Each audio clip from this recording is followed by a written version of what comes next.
karang yang ada di dalam laut maupun di dalam rongga mulut itu sama-sama butuh perhatian. Halo guys, welcome back to this channel bareng Ket di Ayo Ngerumpi. Bukan sekedar ngerumpi biasa. Iya, Kak Ket kalau lagi medok ini guys, abis nonton Om Purnomo.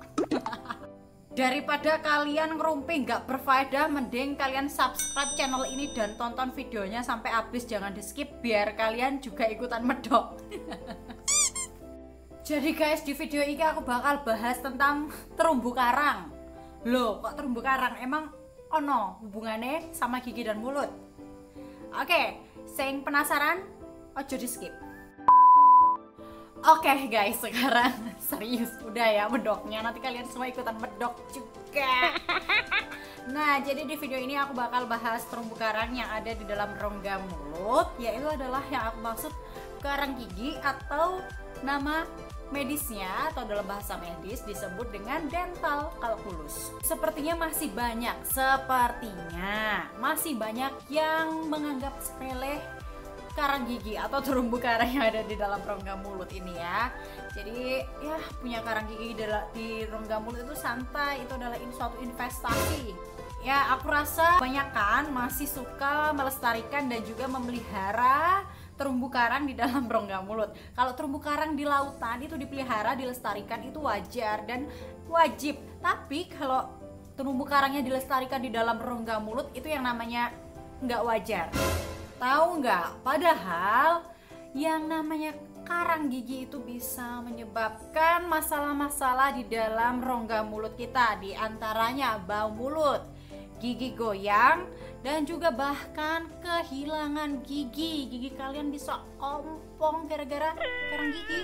Terus juga karang gigi itu bisa menyebabkan gusi kalian itu mudah berdarah dan juga kemerahan, meradang seperti itu. Karena apa? Karena karang gigi tadi menekan gusi kalian. Jadi sesuatu yang ditekan, yang dipaksakan itu kan jadi sakit.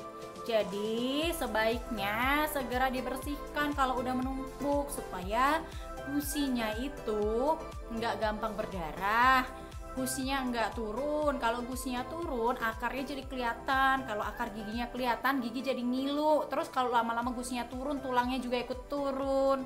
Nah, terjadilah kegoyangan gigi atau bahkan kehilangan gigi.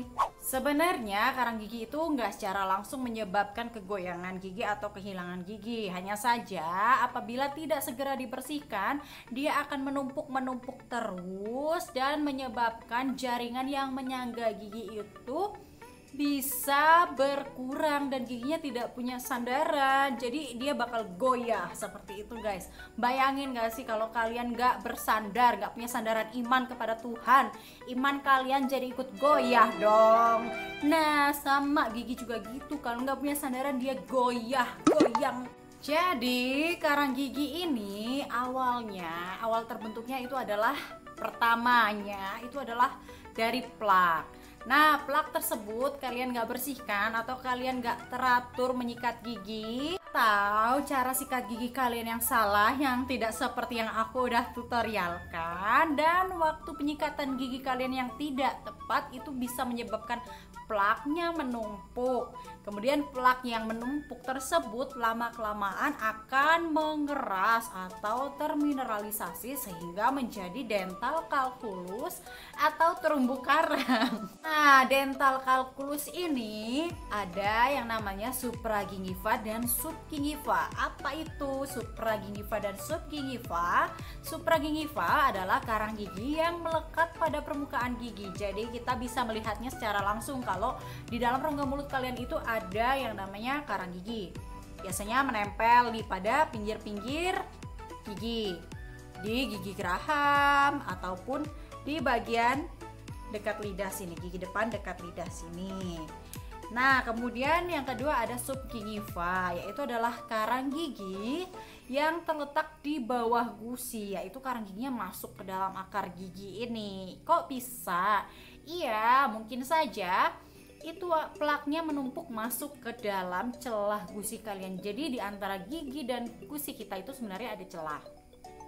Jadi ketika kalian menyikat giginya tidak maksimal, tidak bersih, dan juga tidak mengikuti waktu yang ditentukan, yaitu 2 menit sampai 3 menit kalian gosok giginya asal-asalan, itu plaknya bisa masuk nih ke dalam sela-sela gusi, kemudian menumpuk di bawah gusi, menempel pada akar gigi. Nah, itu sangat sulit dibersihkan. Bahkan terkadang membersihkannya harus menggunakan kuret, atau kalau dikuret itu dikuret secara langsung gini susah, itu dibedah, gusinya dibuka untuk membersihkan karang gigi yang ada di akar tersebut. Kalau misalkan kalian ngunyah satu sisi, itu juga bisa menyebabkan tertumpuknya karang gigi pada sisi yang kalian tidak gunakan untuk mengunyah. Ketika kita mengunyah, kelenjar saliva atau kelenjar air liur kita itu terstimulasi untuk mengeluarkan air liur, sehingga ketika air liur itu sudah terstimulasi untuk keluar, itu dapat membantu self cleansing di dalam rongga mulut kita. Nah, kalau yang sebelahnya nggak dipakai untuk ngunyah, otomatis kelenjar salivanya nggak terstimulasi untuk mengeluarkan saliva kan, sehingga self cleansingnya pun juga menurun. Jadi itulah mengapa kalian harus mengunyah 2 sisi, jangan hanya satu sisi saja. Ya gimana, nggak cuman ngunyah sebelah, orang gigi aku yang sebelahnya bolong, nggak bisa, nggak nyaman untuk ngunyah. Nah, itulah mengapa kalian 6 bulan sekali kontrol ke dokter gigi. Jadi kalau ada gigi kalian yang bolong, itu bisa ditambal, kemudian kalau ada karang gigi bisa dibersihkan. Itu tujuannya. Kalau udah jadi karang gigi dibersihin pakai sikat itu nggak bisa, harus menggunakan yang namanya scaler. Ya emang kalian pede mau ketemu gebetan, mau ketemu pacar ataupun camer, di dalam rongga mulut kalian itu ada terumbu karangnya, terus waktu ngobrol jadi bau mulut, kan nggak pede. Yang namanya terumbu karang mau di dalam rongga mulut ataupun di lautan itu sama-sama butuh perhatian. Cuman bedanya kalau terumbu karang di dalam rongga mulut itu tidak perlu dilestarikan seperti yang di lautan. Kalau terumbu karang di lautan perlu kita jaga dan kita lestarikan.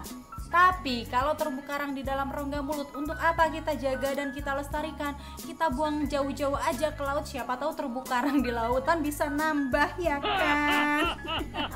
Oke guys, mungkin sekian dulu ya kita ngerumpi-ngerumpi tentang terumbu karangnya. Ingat, kalian gak boleh melestarikan terumbu karang yang ada di dalam mulut. Cukup lestarikan terumbu karang yang ada di lautan. Dan jangan lupa subscribe and share video ini supaya tidak banyak orang yang melestarikan terumbu karang di dalam rongga mulutnya. Oke, thank you very much. Bye-bye.